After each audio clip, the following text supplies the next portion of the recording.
We have breaking news in the trial of Zoe Rosenberg. We can tell you right now, a jury has been seated, and it is 7 men and 5 women who will hear the fate of this woman, Zoe Rosenberg. This is her committing the alleged crime for which she is being put on trial, rescuing 4 chickens from a slaughter truck in Sonoma County at a slaughterhouse way back in 2023.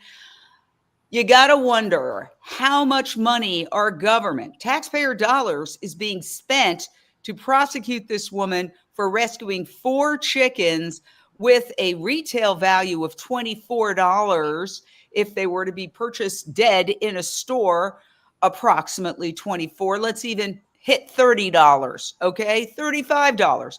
But of course, the defense argues that these chickens were sick and they would be condemned quite likely because of their sickness. Therefore, they would have no monetary value.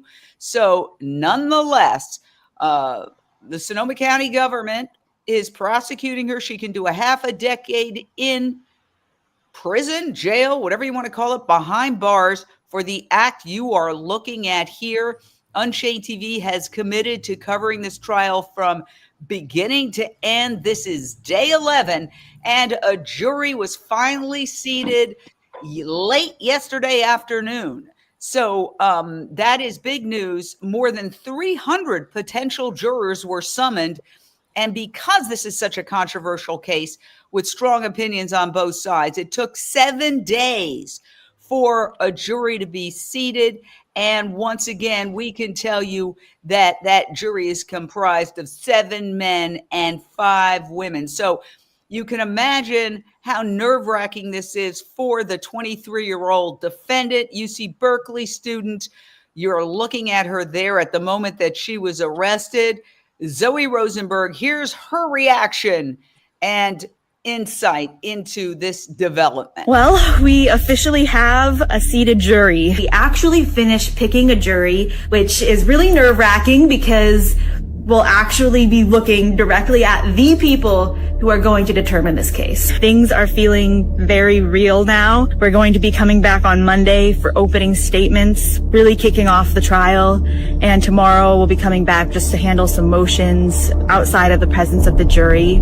But yeah, we have 12 jurors who are seated in this case and 4 alternates. Those are 4 people who are available to step in if any of the 12 jurors become sick or have any kind of emergency come up where they won't be able to come to court and fulfill their duty as jurors. Those will be the 16 people who will sit throughout the remainder of this trial and decide the facts of this case and decide if I will be a convicted felon.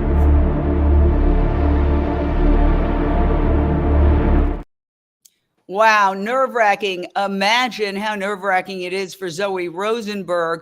This has been going on since 2023 when she went into that slaughterhouse. And remember, for many of those months, more than 20 months, she had to wear an ankle monitor that was just recently taken off. Let's go straight out to Matthew Zerbil, who is at the courthouse. Bring us the very latest. You were there as the jury was selected, monitoring inside court. What is your thought? What insights do you have? Yeah, it's great to finally have a jury. The judge was able to get, the 12 jurors sworn in, and then that happened right away, actually, at the start of the selection process yesterday. And then the rest of the selection process was getting the remaining set of alternates. In case one of the original jurors has to drop out during the case, the alternates will step in. Otherwise, once the jury starts deliberations, they'll be sent home.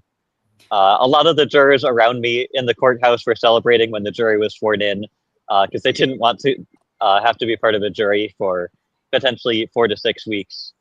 And yeah, it's just good to have a jury. And let me ask you, you were there. What are your observations about this jury? 7 men, 5 women, so it's heavily male. Did you get any sense, what were some of the, okay, let me quote from Direct Action Everywhere, which is Zoe Rosenberg is an animal cruelty investigator for the grassroots movement, Direct Action Everywhere, which has been described by the company in question, Purdue, as an extremist group with a radical agenda. They have supporters there at the courthouse, and they're going to be there for the length of the trial, just as we here at Unchained TV are going to be covering it for the length of the trial. But let me read a little bit about how they describe what went on in court. Multiple potential jurors expressed compassion for animals, and unsurprisingly, the prosecution was quick to use their strikes to remove these jurors. One juror said he would consider the chicken's perspective. The prosecution excused him. They also used a strike to cut a woman who said she is not vegetarian, but ideally she would be. So, I mean, do you have any thoughts before we go to the rest of our panel, Matthew, on who these people are who were selected, their age? All we know about them is 7 men, 5 women. Yeah, I wasn't looking very closely at the jurors themselves, but I was listening to their answers. And most interestingly, the questions that both the prosecution and the defense were asking. The prosecution was, I think, both focused on, they did a lot of asking about whether the jurors were vegetarian or vegan, whether they knew other vegetarians or vegans. They also seemed to be trying to ask the jurors, a little bit obliquely actually, whether they felt judged by any vegetarians or vegans in their life, or knew any other vegetarians and vegans. And of the alternates that we were looking at, the one woman who said that she thought that ideally she'd be vegetarian, and also someone who had vegetarian friends who they spent time with regularly, both said that they didn't feel judged. And the prosecution then used 2 of their peremptory strikes to dismiss them. And then on the defense side, the questions that he asked were more focused on checking whether the jurors had a sense of what is the duties of someone if they believe somebody isn't following the law, what are the cases in which there's a mistake in what someone believes to be the law, and try to get into that. I think both of these felt a little bit like it was kind of going through a lot of the elements that they expect to be brought up in the case, which would probably get the jurors a little bit used to these ideas, and testing them to see whether they have any resistance to, for example, on the prosecution side, resistance to veganism, or a feeling that activism goes too far, or on the defense side, a check on whether they have a feeling like the law is something that individual people should be participating in. I just think this is an unfair situation. I mean, do they ask people, everybody's got to be a meat eater and no vegan friends in order to make a judgment in this case? I'm outraged. And I know you're laughing, Lindsay, but I'm not laughing. As far as I'm concerned, it's prejudice. As far as I'm concerned, it's prejudice. It is. And I'm looking at the difference between the questions the defense are asking. They're asking people how they feel about the law, citizens respecting and upholding the law, citizens being humane, citizens showing care, showing humanity. Don't you think those are things people need today? Versus, oh, have you ever seen a vegan? Have they looked down on you? How do you feel about vegans and vegetarians? I mean, it's paranoid in a way. Well, I mean, I think I personally, now let's bring our lawyer, Justine Block, you're an attorney. I mean, my personal feeling is, and I'm not a lawyer, but I've covered a lot of criminal cases where people are asking always every 5 seconds for mistrials. I mean, do you see a prejudice here that could be the basis for either a mistrial or an appeal? I do not hear that based on what's been presented so far. I understand the concerns. It sounds like a normal voir dire process based on what's explained so far. I mean, the overall picture is to ensure that the jury is fair and impartial, and it's normal for the defense and prosecution to focus on the biases, and the prosecution is going to ask to eliminate those that they think would be sympathetic to the defendant. That's their job, and it doesn't seem fair, but I wouldn't see a legal issue per se with it based on what's been described so far. Well, okay, I see what you mean, but imagine if you use some other personal attribute.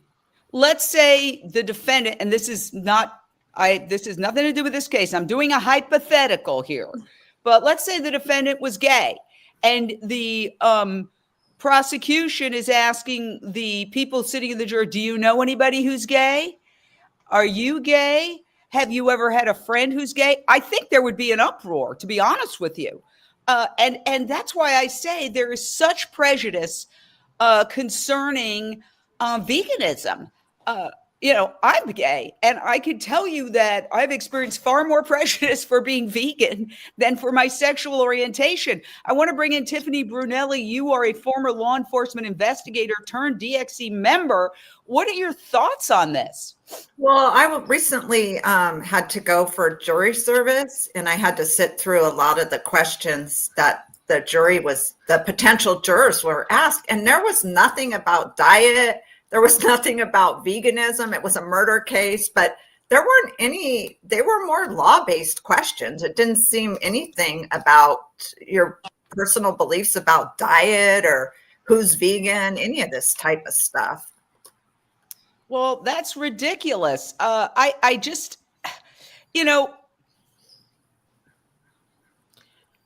I get what you're saying, Justine, that everybody's allowed to do what they do to get the kind of juror they want, but aren't there regulations? Like, I know with peremptory challenges, you're not supposed to, let's say there's a case with a racial factor. The prosecution, correct me if I'm wrong, is not supposed to use their peremptory challenges to just excuse people based on race, no other criteria.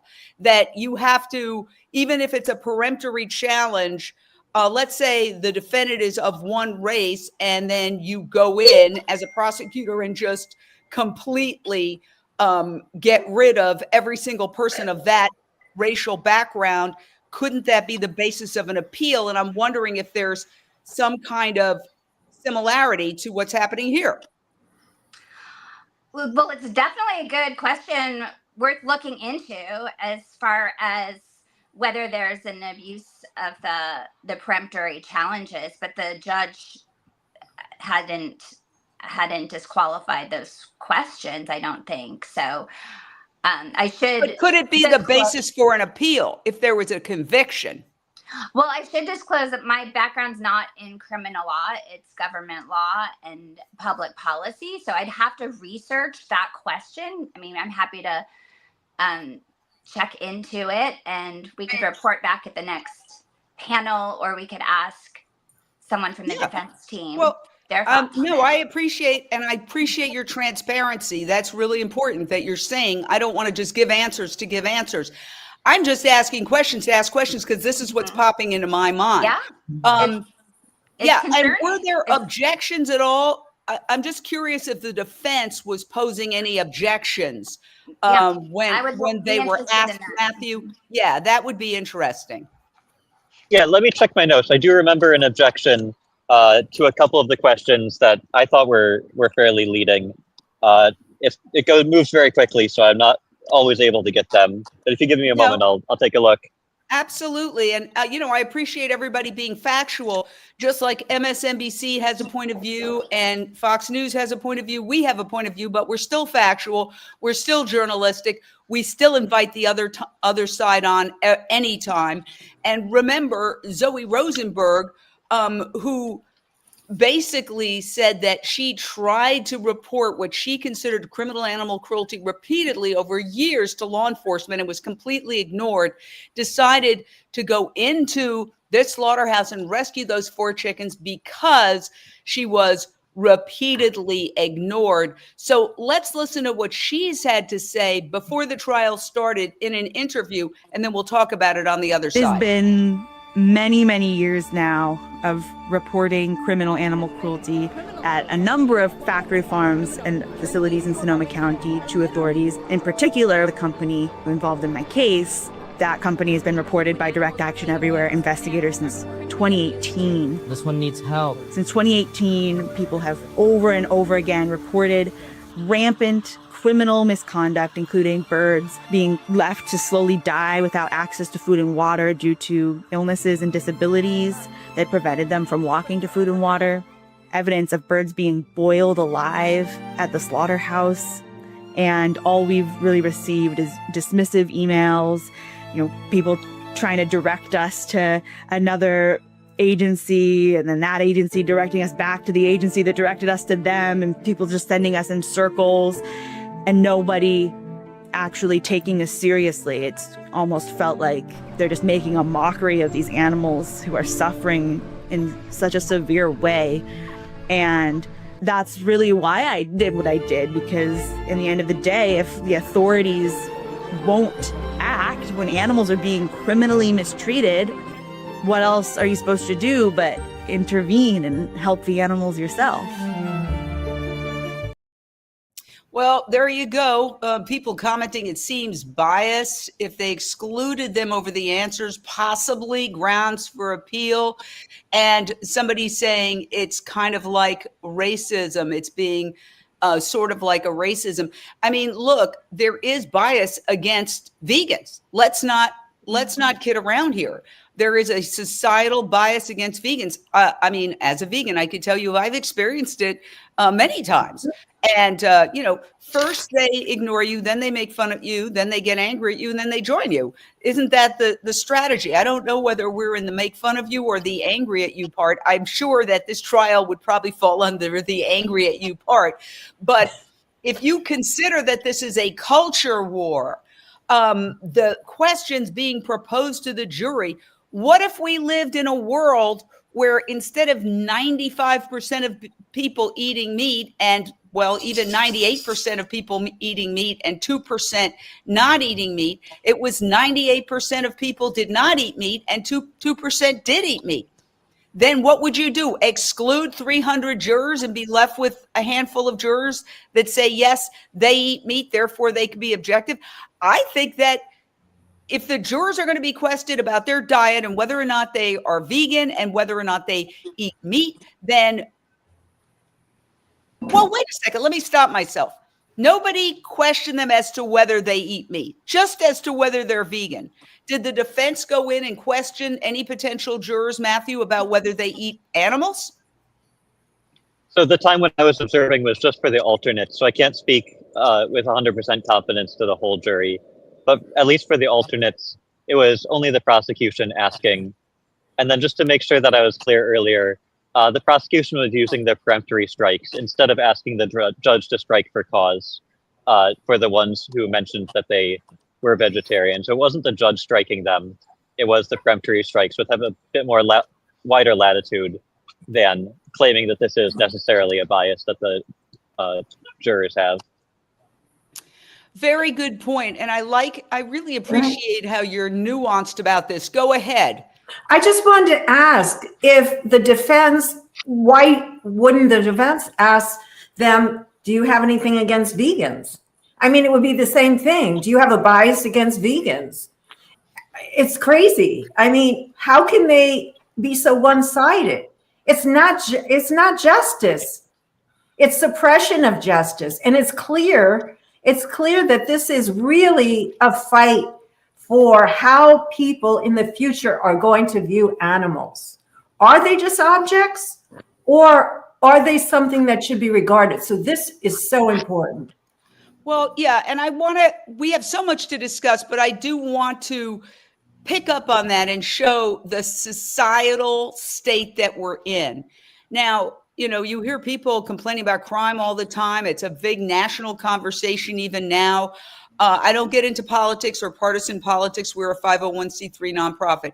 But take a look at this turnout for what's called an open rescue. And for those who don't know what an open rescue is, it's when people don't hide their faces, and it's almost always after they've investigated, found what they say is evidence of animal cruelty happening in factory farms, tried to report it repeatedly, were ignored, and then after repeated attempts to get law enforcement to enforce animal cruelty laws, go in and peacefully, nonviolently rescue animals. Look at the law enforcement response to an open rescue that occurred several years ago, not connected to this case. Look at this. This is an open rescue in Northern California, and you can see the police showing up as if they're an army going to war, and you see the members of Direct Action Everywhere and supporters of Direct Action Everywhere holding up peace signs. Some of them are holding flowers. Some of them have a guitar and are singing. And the law enforcement response to this tells you everything you need to know about where the powers that be stand on this issue. The government, and I am talking about Congress, I'm talking about the USDA, I am talking about local governments, are completely, you could say, co-opted, you could say on the side of, and subsidizing industrialized animal agriculture. Indeed, there's a good argument to be made, given bird flu and given all the other issues that are happening right now, that if U.S. taxpayers' dollars were not funding this industry overall, it would be in real crisis. And that's why the Farm Bill is such a tug of war. And year after year, it still hasn't been decided. And people are still fighting to get these subsidies removed from the Farm Bill, that when there's bird flu, the companies are reimbursed by the taxpayers to many, many millions of dollars. And there is tremendous subsidy of commodity crops that feed these animals, who are eating most of the food consumed on this planet, because we're 8.2 billion humans raising and killing more than 80 billion farmed animals every year. They're eating more food than the humans are eating. So what we could say, we could reduce the deficit by eliminating these subsidies. We could end world hunger by taking all those soybeans we're feeding to cows and feeding them to starving humans.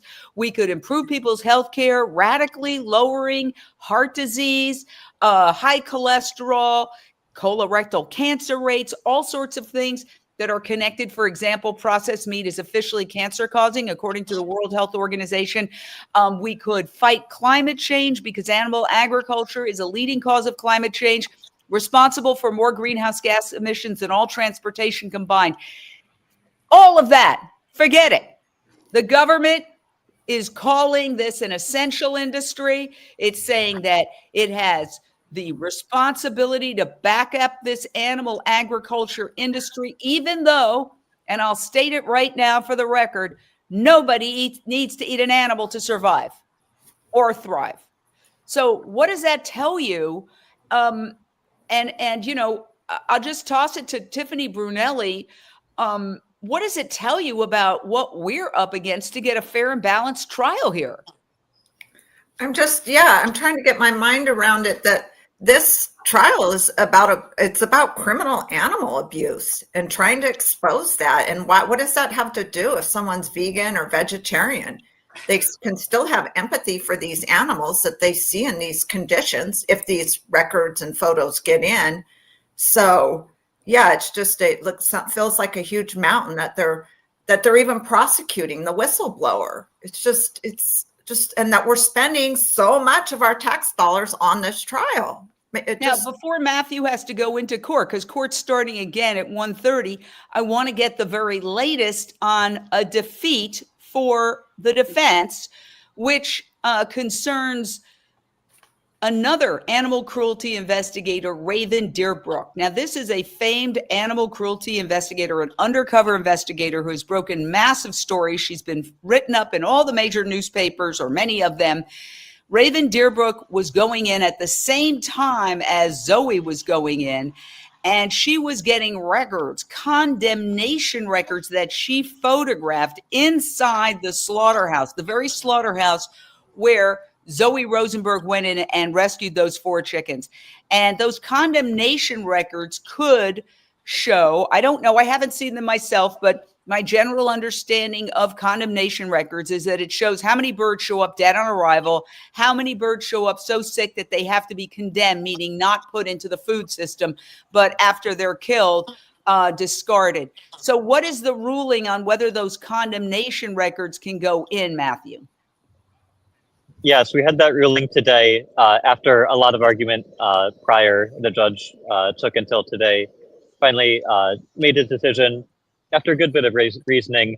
What he said is that Raven is not allowed to testify as an expert, which would allow her to bring in her own pictures as part of the evidence for the court. And he did that mostly on the basis that she doesn't have a list of certifications that potentially he would have allowed her to bring them in under, and that she wasn't involved in the creation of the documents. So that was the main reason that he said she's not allowed to bring the documents in. And then, yeah. Go ahead, continue on if there's something else you want to say, because I know you have to go into court in 1 minute. Yeah, the second piece avenue that the defense was trying to get the same documents in under was to say that Mr. Schrader, whose first name I don't remember at the moment, sorry, Mr. Schrader anyway, is a employee of Purdue that was brought in, and he was the part of the oversight. I'm forgetting his specific role, but to say that he actually could also verify the authenticity of the documents. And the prosecution was arguing that he was a little bit too far removed, didn't know the specific people who were filling out the documents or the specific process. And the judge also ruled on that today, that he also is not allowed to testify to bring in the documents. And so it looks like the documents won't be able to be brought in or likely discussed. It would only be hearsay and not an exemption to any of the hearsay reasons that somebody could still bring it up. So Zoe won't be able to use the documents as what she relied on for when she did her investigations or her action. Oh my gosh. And of course, no video, except for the video of her actually taking those chickens. No video, for example, that Direct Action Everywhere provided of Purdue facilities. Thank you, Matthew. I know you have to go into court. Great job. We'll see you Monday. And we're going to be here live Monday, but we're going to take a moment to discuss this, even though I know you have to go inside court, so I don't want to hold you up. Justine, thank you. That's really a defeat. That's a huge defeat for the defense. What are your thoughts? I appreciated the report about what happened. It is very disappointing and very much a loss for the defense, not only to not be able to bring in the condemnation records, but to not allow Raven Deerbrook to testify as an expert witness. Yeah, this is really, really tough. And, you know, it seems that we've got a situation developing here that I don't know. I mean, can this woman get a fair trial with no footage of why she went in? Okay, she went in because she had been collecting footage and seeing what was happening inside these facilities. So first, what I want to do is I want to, for always, invite Purdue and or Petaluma, which is a subsidiary of Purdue, on any time. And I want to say that Purdue says that it has had the highest animal welfare standards, no cages or crates, freedom to express normal behavior, all vegetarian diet, no antibiotics, no growth performance drugs. And you can go on corporate.purduefarms.com/responsibility/animal care to learn more about that. And their statement is that they are a leader in animal welfare dedicated to the highest standards of animal care and give our birds space to roam, access to the outdoors, enrichments that support natural behavior, and that the claims of cruelty are false, pushed by an extreme group, DXE, with the ultimate goal of ending animal agriculture altogether and imposing a radical agenda that would threaten the livelihoods of Sonoma County farmers. Okay, so there's one side. Here is some of the images from Direct Action Everywhere's investigative report. And this is not going to be seen by the jury. Here's some more footage that was provided by Direct Action Everywhere of Petaluma Poultry Facilities that Zoe said influenced her decision to go in there. These are chickens who are unable to stand up, get to the water bowls, according to DXD. And while you see they are not in cages, Direct Action Everywhere is saying that these animals are, many of them, if not all of them, I mean, they feel like it's suffering to be an industrialized animal agriculture, but specifically that there were birds that were dead and specifically injured that they have documented. And they took this to law enforcement over and over and over again with no result. But the jury is not going to see this. Now, you know, they say a picture is worth 1,000 words. So I don't know. We don't even know. Oh, by the way, Zoe Rosenberg alleges, which Purdue and Petaluma deny, that live chickens are boiled alive when they are not, they slip through the stunning process. And they point to the flapping of the wings here as evidence of that. And again, we invite the company on anytime. We would love to dialogue with them. They have an open invitation to come. But the point is that all of this informed Zoe Rosenberg's decision to go in. So A, the jury will not see this footage. And B, now they will not see the condemnation records either, that also informed, because Raven was inside the very same facility where Zoe Rosenberg took, from which Zoe Rosenberg took the 4 chickens. So if they can't see the footage, if they can't read the condemnation records, which would show how many birds presumably show up dead on arrival, how many are sick, how many are condemned and can't go into the food. I mean, I'm kind of at a loss for words. How can Zoe defend herself? And I'll just do a round robin, starting with Lindsay. I mean, I was just thinking, when I'm seeing the footage, I can barely look at it. And then I'm thinking about Zoe being inside there, seeing these animals, going up and turning one over that obviously could not turn itself upright. How, you know, how much of that she must have taken in to put herself, her health, her mother, her sanctuary, all of these things under stress and risk, because she knew she had to be the one to go in and do this right now, because this needs to be exposed. And I mean, that's one of the things that went through my mind. It's so important that we get this out and share this out, because if people saw the 2 things they're excluding, in my opinion, they would have, if they allowed for the expert witness, if they allowed for the footage, who could not in their right mind acquit her?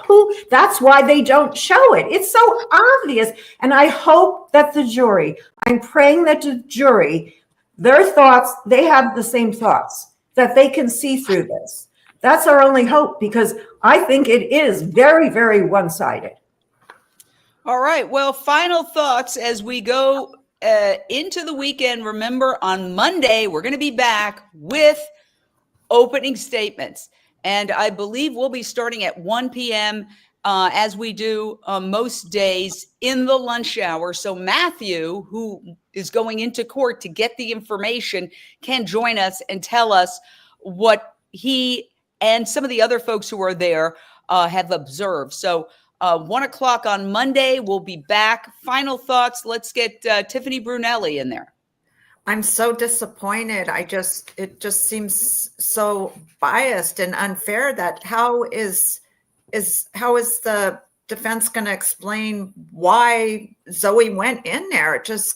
It seems like, yeah, it's very difficult to get continues to be very difficult to get a fair trial with all this work and effort that went into these investigations. And the jurors aren't going to get to see this. They're going to get to see one little video clip of her rescuing some chickens. It's not going to make any sense. So like Lindsay said, hopefully they're going to be able to put it together.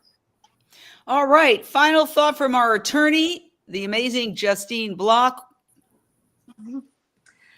Well, Zoe's fate is in this jury's hands.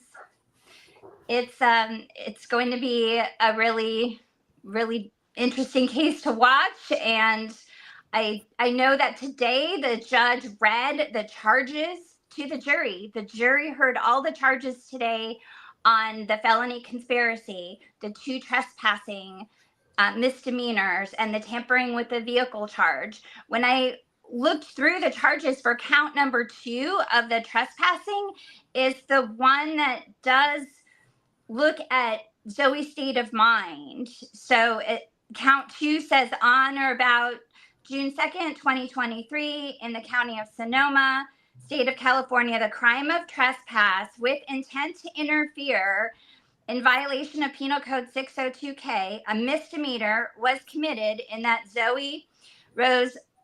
Louise Rosenberg did unlawfully commit a trespass by entering lands for the purpose of injuring property or property rights, and with the intention of interfering with, obstructing, or injuring with the lawful business and occupation carried on by the owner of such land, his or her agent, or by the person in lawful possession thereof. So that is one of the counts of trespass that is looking into her state of mind and allows for her to make some defense as to why she was there on the property with the vehicle there, as you see in the footage, rescuing the chickens. In her mind, she was rescuing injured chickens. So this allows her to at least present some defense. My understanding is that veterinary records are still allowed, and there's witness testifying with regard to the veterinary records, as I gathered from previous information we received. So we will have to see ultimately the instructions that go to the jury later in the trial. Wow. Well, thank you for that recap. Listen, this is historic. So the breaking news today is that a jury has been seated, 7 men, 5 women. Opening statements are Monday. And I urge everybody, share this out because you are a part of history. Think back on big moments in history in other social justice movements. And imagine if you were there and you could have shared it out. Well, a lot of times the technology didn't exist for sharing out, but now you can. And I also urge everybody, we are a 501c3 nonprofit. You can watch Unchained TV by downloading it on your phone for free or going online to unchained.tv. And we're also on Amazon Fire Stick, Roku device, Apple TV device. So we urge everybody, please be a part of this movement to cover this issue. We are the only news organization covering this trial every single day till the verdict. Thank you so much. See you Monday.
Wow.